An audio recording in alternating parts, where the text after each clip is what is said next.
Happy Creole Month! For those of you who don't know, the month of October is celebrated as Creole Month, which is a time for us to celebrate the Creole culture, the language, the history, just everything. So we're talking about the food, the clothing, the language, all of that good stuff. When I think about Creole languages, some words that come to mind are resilient, expressive, beautiful, and historical.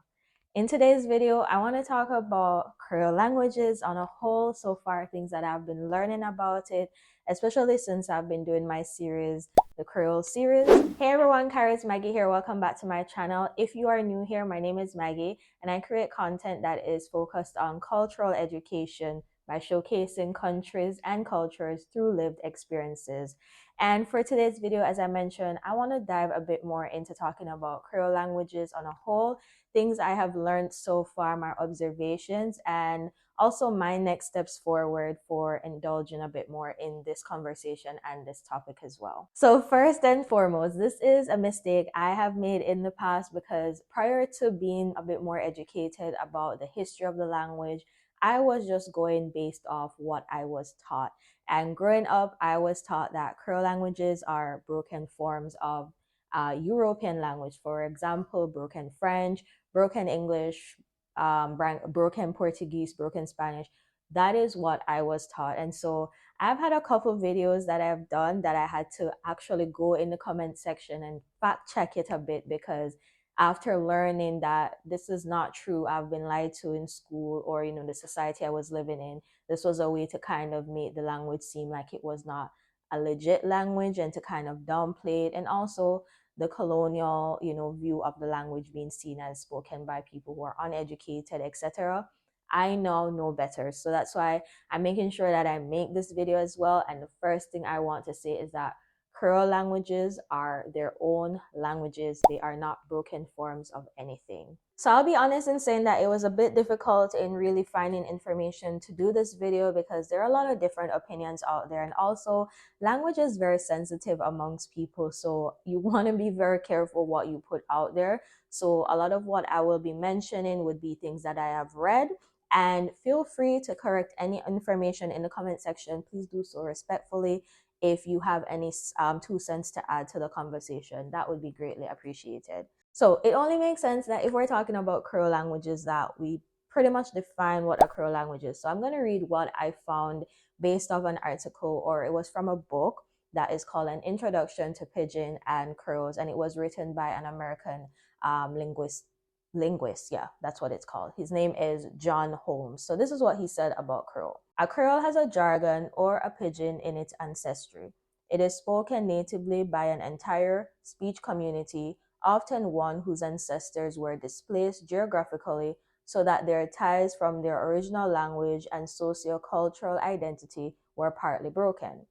Such social conditions were often as a result of slavery. There are other videos out there that breaks down, the difference between what a Creole is, a pidgin, all of these things. There's also a lot of debate out there as to whether or not we should be calling our Creole languages Creole to begin with.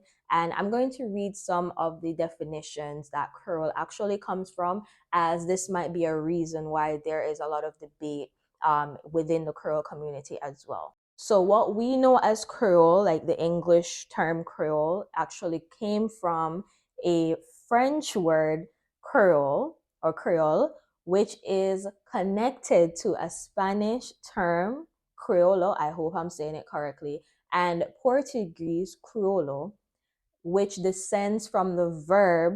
So this is a verb in Spanish and Portuguese, because remember, both of those languages are connected. If you know Spanish, it will be easier for you to understand Portuguese and vice versa. So the words Creole in Spanish and Portuguese comes from the verb criar. I hope I'm saying it correctly.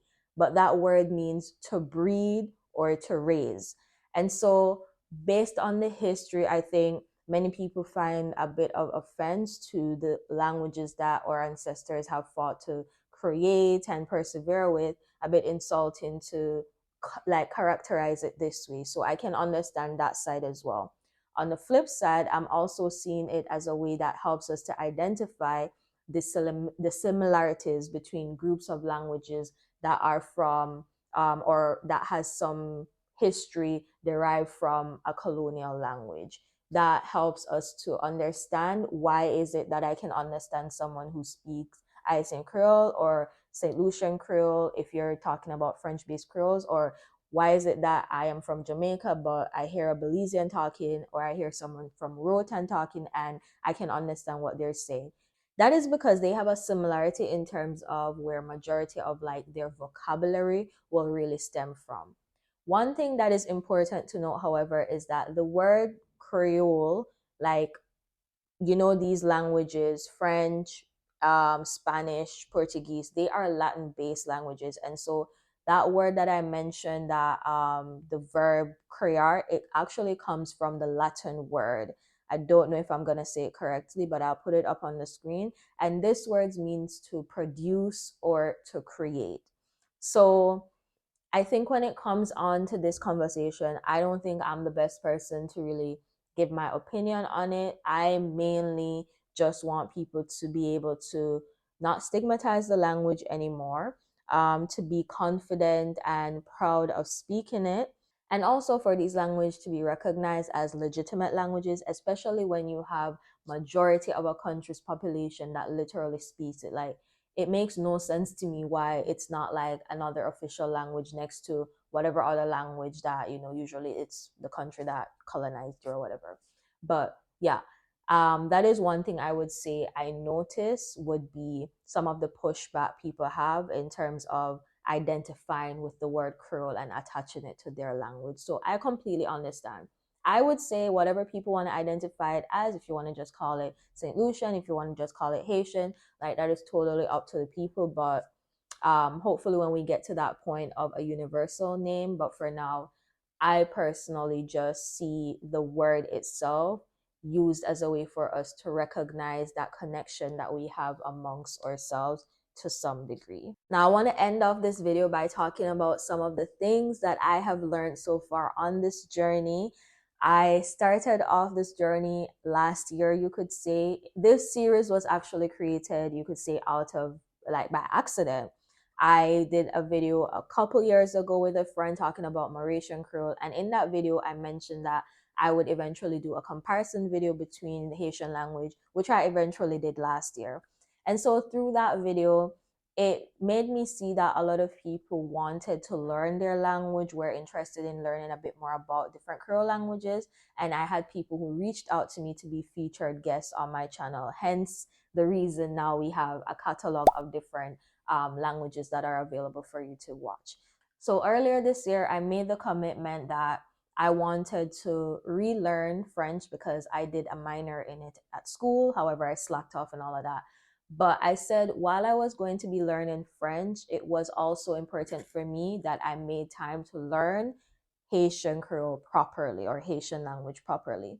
And so with Duolingo, now having the language available on their app, I am now learning both. And I can officially say that it has been 200 days officially since I have been learning these languages on the app. It has been going great so far.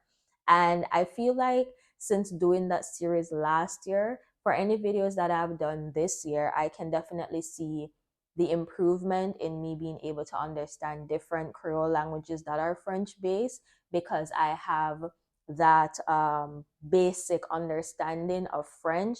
And also with learning or knowing another Creole language, I can kind of use context clues to figure out what is being said. So I have noticed that in my video with St. Lucian Creole, where I had the duo from two saints, that they taught me St. Lucian Creole. Like, I had a whole lesson on St. Lucian Creole with them. I noticed that when I had my guest from Louisiana who was teaching me Louisiana Creole, how it was easier for me to understand what he was saying, because I had that basic understanding of not just French, but because it had some similarity with Mauritian Creole, which I did last year, I was able to use context clues to know what was being said. So that is one really great observation that I've noticed, and it shows me that it's definitely worth it to continue on this journey to not just learning one, but trying to learn as many as I can.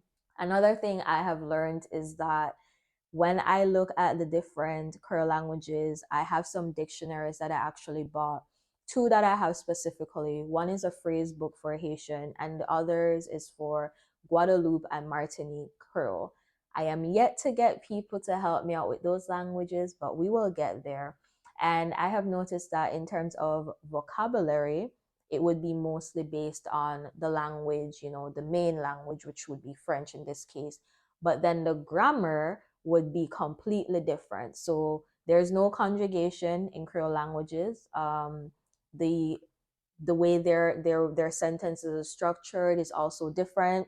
I've noticed different languages also. So, for example, words from Taino languages you will find in some of them, or probably from another European language like Portuguese or Spanish. You will notice that as well.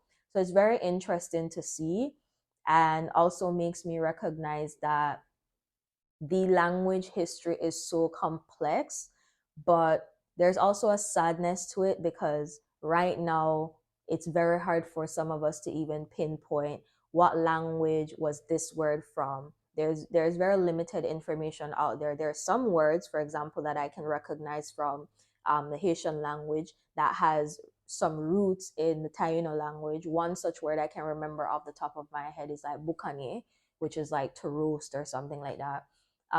So it's a bit sad that that part of our history was stripped from us to really connect it to those other indigenous languages that do have an important part to play on the language itself. So hopefully in the future, I can explore more Creole languages that are not just French based, but exploring all the different ones, seeing how they're similar, how they're different.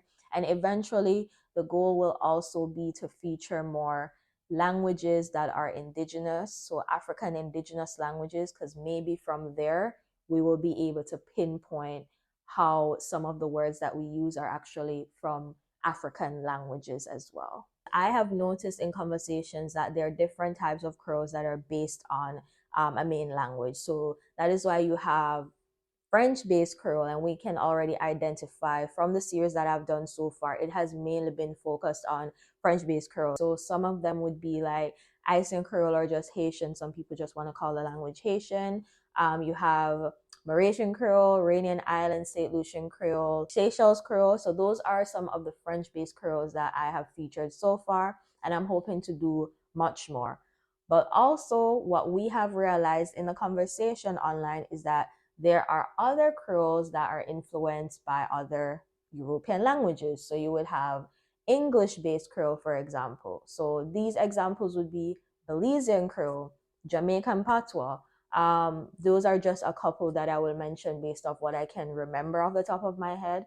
And then you have Portuguese-based Creole. One such that I have actually featured on my channel would be Cape Verde Island Creole. So their Creole is a Portuguese-based Creole. And Palenquero is a Spanish-based Creole that is spoken in Colombia. The third thing I've learned is that language is very sensitive and that it's important to have people of that language to share their history and not to try and take up too much room when the conversation does not have to do with your language at the time. And so this in particular, I noticed when I spoke with my guest from Louisiana, speaking about Louisiana Creole, knowing that there was a debate online whether or not their language, originated or was heavily influenced or was as a result of Haitian language. And just realizing that, or just having people realize that both countries were being colonized by the same country, so it would make sense why it would seem similar. But in learning some of the phrases and words in Louisiana Creole, I can say that I would not be able to completely understand someone in Louisiana Creole. As someone who knows a bit more Haitian language, I would be able to understand someone from St. Lucia instead, or Dominica, because I noticed there's a very close relationship between them. And Louisiana to me seems more familiar to Mauritian Creole or even Réunion Island and Seychelles Creole. Another thing I've learned is that there are a lot of incredible people out there doing amazing work to preserve the language, whether it's through teaching it, through their work, via poetry or song, or even petitioning for it to be an official language in their country. I did a previous video with our speaker who was from Cape Verde Island that they were working on petitioning for the language to be official in the country. And so we're hoping to keep up with their work and the progression of that. But there are lots more other countries out there that I know are also trying to do that work to ensure that language that is so widely spoken in their country can be taught in schools and also be recognized as an official language. And lastly, what I've learned is there are different ways for us to celebrate Creole heritage and history. And one such way during this month, especially, I know specifically St. Lucia and Dominica, they are known for celebrating Creole Month, also having a Creole Day that they call Journée Creole. So I believe St. Lucia celebrates it the last Sunday of the month of October, and for Dominica, it's the last Friday of the month. Around this time, they celebrate all things Creole history. So we're talking about like the food, the language, and also proudly wearing their national dress. So the national dress that is common among St. Lucia and Dominica, it's called the Wob Duet. And I know there are other countries that have a similar national dress that they can think of. So these are different ways that we can definitely celebrate the culture, and let us not celebrate Creole heritage or the languages just once a year. So not just waiting until October.